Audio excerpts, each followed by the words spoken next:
Team, let's talk about what we have going on this week.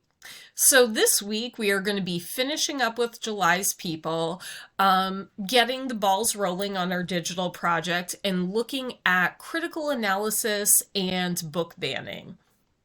So let's start with the digital project.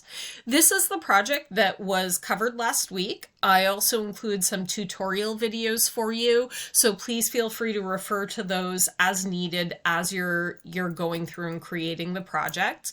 I'm also available to help you one-on-one, so please don't hesitate to come to office hours, to contact me to set up an appointment. I'm available and willing to help you parse out any glitches or content issues that you're having. So the second assignment is going to be a critical analysis assignment. So we've worked with critical analysis several times this semester, and one of the things that I've always said is that situating your own viewpoints in conversation with other people's viewpoints is a great way to broaden your big picture understanding of a piece of literature.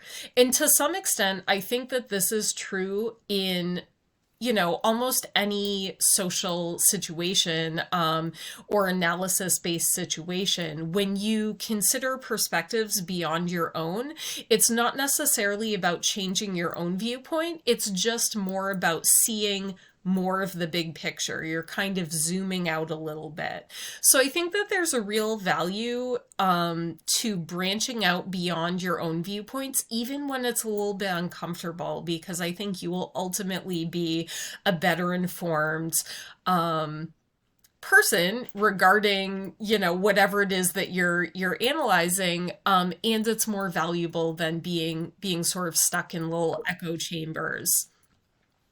So, for this article, I would like you to identify one interpretation that the author makes in the article and talk about why you agree or disagree. Very open-ended, lots of room for you to tailor this assignment to your interest or to your own interpretations. So I look forward to seeing what you have to say about this article. And the final assignment is a broader discussion about book banning. I think that this discussion really allows us to dig into some of the sticky areas regarding book banning.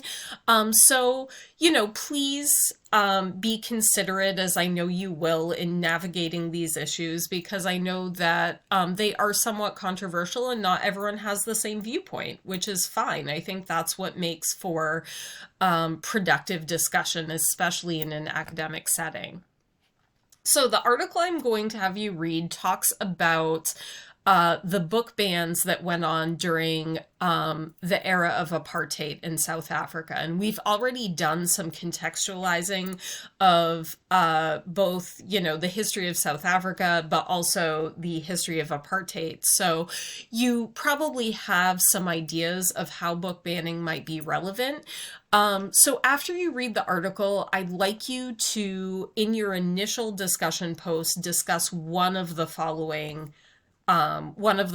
questions. So the first is, what role does literature play in the social development ideas? And why or what is problematic about the selective suppression of some of these ideas through book banning? So this is really asking you to consider the function of literature in a more social sense. How does literature sort of contribute to the development of ideas, not only on the individual level, but also on the community level? The second question ties more directly to July's People. So this is going to ask you what elements of July's People might be viewed as subversive by governments or media control eras. And keep in mind that the book was published in 1981, and apartheid did not end in South Africa until the early 1990s. So I think that, it's helpful to keep in mind that much of Nadine's Nadine Gordimer's work was banned during apartheid, or at least the work that she had written thus far. So there is a history of controversy there in her writing.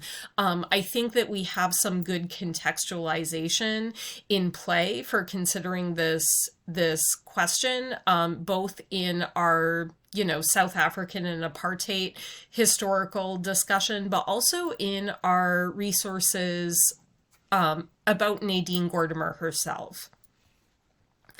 So the final question is fairly broad, and it's asking you to consider whether you think controversial content in books can be empowering. Why or why not? So a lot of times controversial content makes us uncomfortable, and sometimes that can be a deterrent. But I think that it's also interesting to consider, the productive value. Are there ways in which this kind of content can be productive?